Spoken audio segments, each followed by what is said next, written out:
호세아서 4장 12절에서 19절 말씀 제가 한 절 읽고 우리 성도님들이 한 절 읽으시도록 하겠습니다. 내 백성이 나무에게 묻고 그 막대기는 그들에게 고하나니 이는 그들이 음란한 마음에 미혹되어 하나님을 버리고 음행하였음이니라.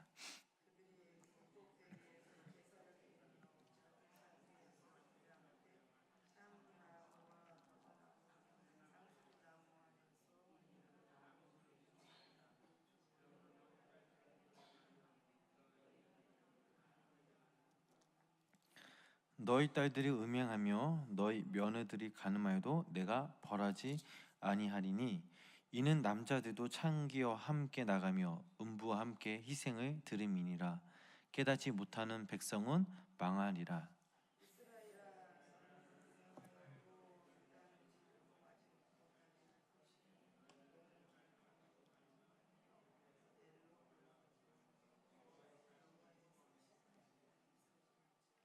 이스라엘은 완강한 암소처럼 완강하니 이제 여호와께서 어린 양을 넓은 들에서 먹임같이 그들을 먹이시겠느냐. 그들이 마시기를 다 하고는 이어서 음행하였으며 그들은 부끄러운 일을 좋아하느니라. 바람이 그 날개로 그를 쌌나니 그들이 그 재물로 말미암아 부끄러운 일을 당하니라. 아멘. 오늘도 살아계신 하나님을 찬양합니다.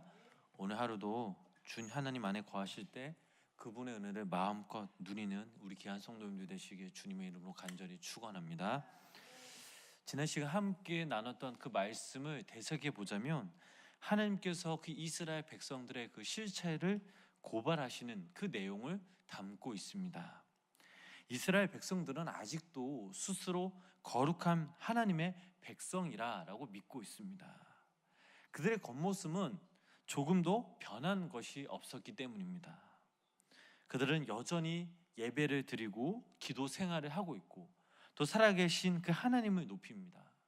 그러나 실제 생활은 겉모습과는 달리 정반대의 모습입니다.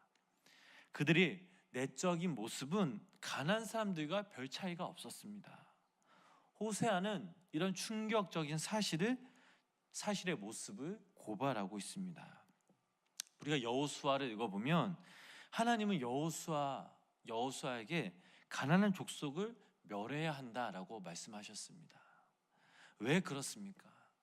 그들의 심한 우상 숭배와 음란 때문이었습니다. 지금 이스라엘의 이 백성들의 실제 모습은 바로 이 두 가지였습니다. 겉으로는 하나님께 예배하고 기도하고 하나님께 맹세하지만 그러나 그들 안에는 깊은 우상 숭배와 음란의 마음이 있다라는 사실입니다. 4장 4절에서 11절 말씀을 보면 하나님은 주로 제사장들을 공격하셨습니다. 법정에서 하나님은 백성들을 미혹시킨다라고 고발하고 계십니다. 그들은 하나님을 진심으로 알고 싶어하지 않았기에 하나님을 알고 하나님께 순종하는데 그 필요한 고통을 받아들이지 않았습니다. 뿐만 아니라 이 제사장들의 그릇된 행동들이 백성들에게 아주 중대한 영향을 미쳤습니다. 분명 이 제사장들은 그 사회의 종교적, 영적인 지도자들이었습니다. 그들은 백성들이 따라야 할 그 영적인 그 모습을 보여야 했지만 그들은 그렇게 하지 못했다는 것입니다. 그렇게 백성들은 슬프게도 이 제사장들의 모습을 그대로 따라하였습니다. 그래서 그들에게는 분별력이 사라졌습니다. 호세아가 그런 모습을 본 뒤 9절 말씀 보면 장차는 백성이나 제사장이나 동일함이라 라고 말했던 것입니다. 이제 하나님께서 이스라엘 백성들의 그 영적인 상태에 대해 진단을 내리십니다. 이들은 스스로 바뀌지 않았을 뿐만 아니라 계속해서 유다를 오염시키고 있다라는 사실입니다. 우리 본문 15절 말씀, 우리 15절 말씀을 우리 함께 합독하도록 하겠습니다. 이스라엘아, 너는 음행하여도 유다는 죄를 범하게 못하시라.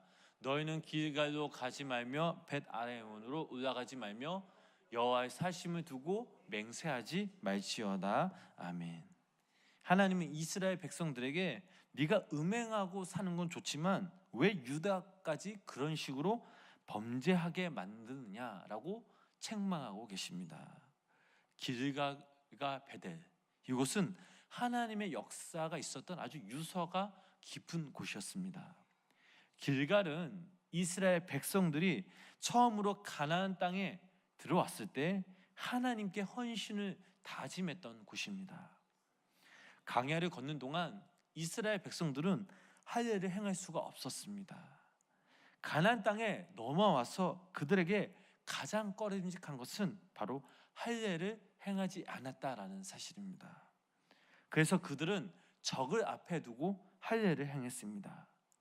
그렇게 애굽에서부터 그들이 가지고 있었던 죄의 흔적, 이것이 분명 사라질 것이라 했지만 아직도 포기하지 못했던 그 마지막에 그 죄의 흔적을 잘라서 굴려보냈다라고 해서 길갈이라고 부릅니다.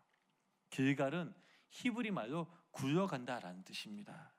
그래서 이 세상에 속한 부분들, 마지막까지 포기하지 못했던 부분들이 굴러갔다, 우리가 그것들을 마지막으로 잘라냈다라는 뜻으로 길갈이라는 이름을 붙인 것입니다. 또 벳아레는은 베델을 의미합니다. 이 베델은 하나님의 집이라는 뜻인데 거기에 우상의 신전이 있었기 때문에 우상의 집이라는 뜻으로 벳아렌이라고 부르고 있는 것입니다. 베델은 하나님께서 야곱을 만나신 곳입니다. 그런데 하나님께서 유다 사람들에게 길갈과 베델로 가지 말라고 하십니다. 바로 이 두 곳이 음란한 그 예배의 본거지였기 때문입니다.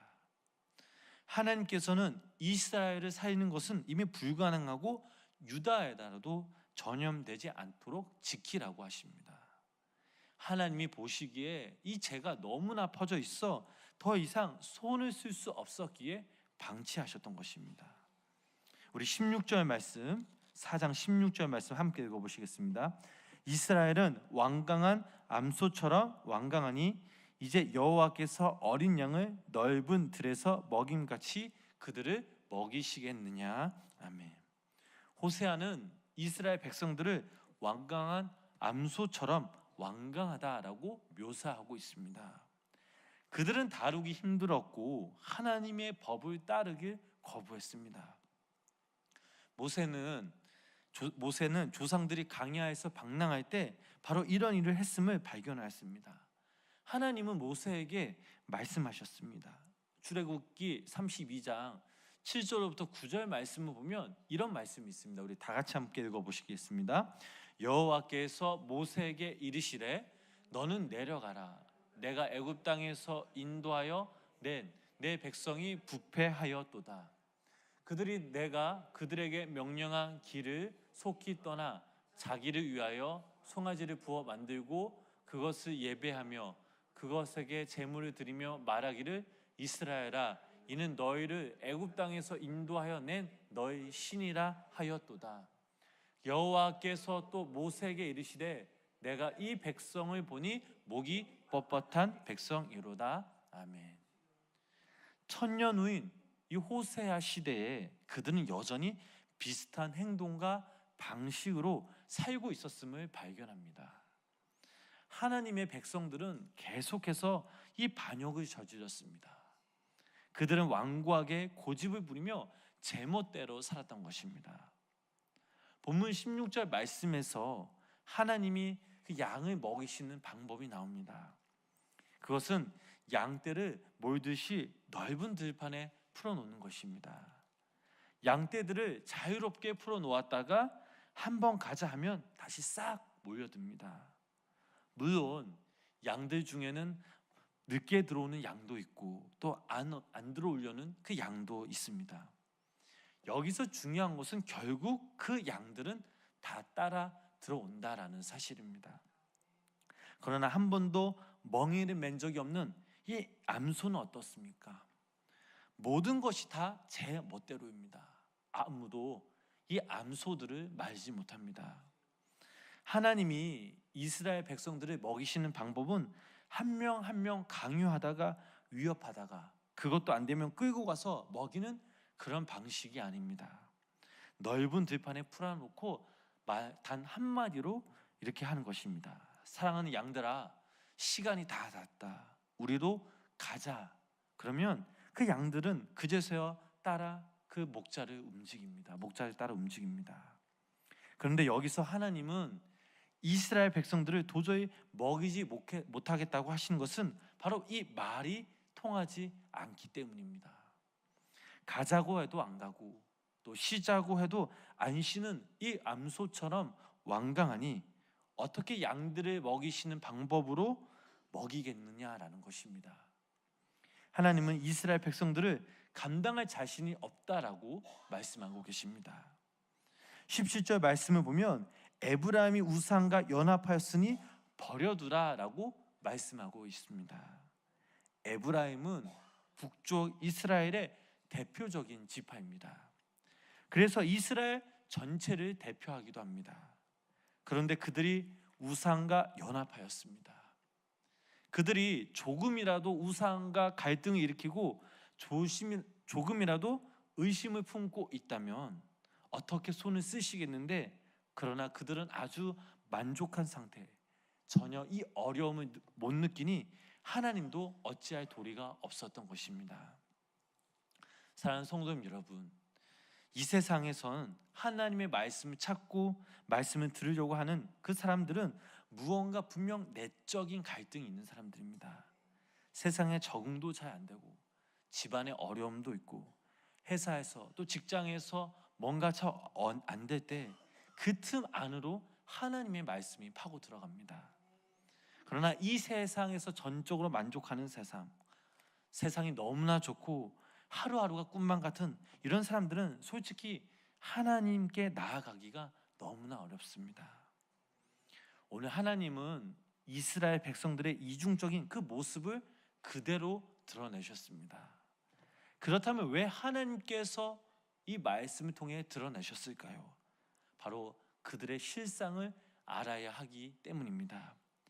그들의 실상을 알면 고치든가 아니면 말든가 하기 때문입니다. 그래서 하나님은 호세아를 통해 이스라엘 백성들 중 그 누구도 말하기 싫어하는 치부를 드러내고 계시는 것입니다. 오늘날 우리 스스로의 모습을 한번 바라보시기 바랍니다. 나는 어떻습니까? 우리는 어떻습니까? 아마 그 누구도 호세아처럼 용기 있게 이야기하는 사람은 없습니다. 무엇보다 우리의 실체가 어떤지 실상 아는 사람은 없습니다. 그러나 성도님 여러분, 하나님은 다 알고 계십니다. 우리가 이 땅에 사는 목적은 세상 사람과 같아지려고 사는 것이 아니라 하나님의 자녀로서 하나님께서 이 땅을 창조하신 것 같은 방식으로 하나님의 선한 일꾼으로 이 땅에 보내셨음을 믿으시기를 바랍니다. 물론 우리의 각자의 삶은 너무나 다양하고 다릅니다. 어떻게 해야 할까 고민하는 분들도 분명 계실 것입니다. 그러나 중요한 것은 매일매일 하나님께서 우리를 향해 말씀하고 계시고 또 우리를 인도하고 계신다라는 사실입니다. 하나님은 우리가 세상 사람들과 같은 편안한 방식에 동요하거나 살거나 그들이 얻은 결과에 힘입어 쉽게 살기를 원하고 있지 않고 계십니다. 하나님은 하나님의 말씀 붙들고 하나님이 우리의 삶의 중심이 되어 우리가 하나님으로 인해 행복하고 감사하며 기쁨으로 살아가기 원하고 계십니다. 오늘 이 시간 우리가 우리의 있는 그대로 모습 그대로 하나님께 나아갔으면 좋겠습니다. 쉽게 살려고 했다면 이것이 위험한 이 길임을 다시 한번 깨닫고 하나님께서 각자 나에게 또 우리에게 원하시는 그 삶이 무엇인지 하나님께 질문해보고 또 새로운 결단을 통해 믿음으로 나아가시길 주님의 이름으로 소망합니다. 비교할 필요도 없습니다. 여기서 중요한 것은 각자 그 사람에 대한 부르심이 다르고 나에 대한 부르심이 다르며 그 사람의 역할, 내 역할이 다르다라는 사실입니다. 그러나 분명한 사실은 우리는 더욱더 하나님께 기도하고 말씀을 붙잡고 지금 내가 어디로 가는지 끊임없이 내 스스로를 점검해야 합니다. 하나님이 오늘 이 시간, 오늘 하루 우리에게 원하시는 것이 있다면 오늘 하루도 하나님만 바라보고 생각하고 깨닫고 점검하기 원하고 계십니다. 그러므로 오늘 하루 우리에게 맡겨진 이 귀한 일들을 하나님께서 주신 힘과 능력과 지혜로 살아가시며 우리의 삶의 주인이신 그 하나님 한 분으로 인해 감사와 기쁨이 넘치는 하나님께 모든 영광을 올리는 우리 귀한 성도님들 되시길 주님의 이름으로 간절히 축원합니다. 기도하시겠습니다. 오늘도 이 새벽 주님의 전에 나오게 하심에 감사를 드립니다. 부족하고 연약한 저희들을 당신의 자녀로 삼아주시고 당신의 사랑과 은혜로 날마다 채워주시니 감사를 드립니다. 오늘도 호세아 말씀 통해 다시 한번 깨닫습니다.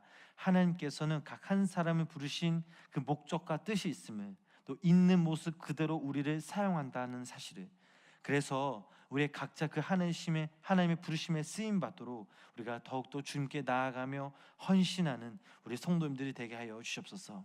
가정에서 또한 직장에서 언제 어디서 무엇을 하든지 주님의 자녀로서 부끄러운 삶을 살지 않도록 강하고 담대하게 주님이 이끄시는 그 길에 순종하며 살아갈 수 있도록 주님 인도하여 주시옵소서. 시간 우리가 함께 기도합니다. 주님께서 우리의 간절한 기도를 들으시고 또 하나님 때 응답받는 놀라운 역사가 이루어지게 하여 주시옵소서. 오늘도 우리 함께 하실 하나님을 기대하며 예수님의 이름으로 간절히 기도드렸습니다. 아멘.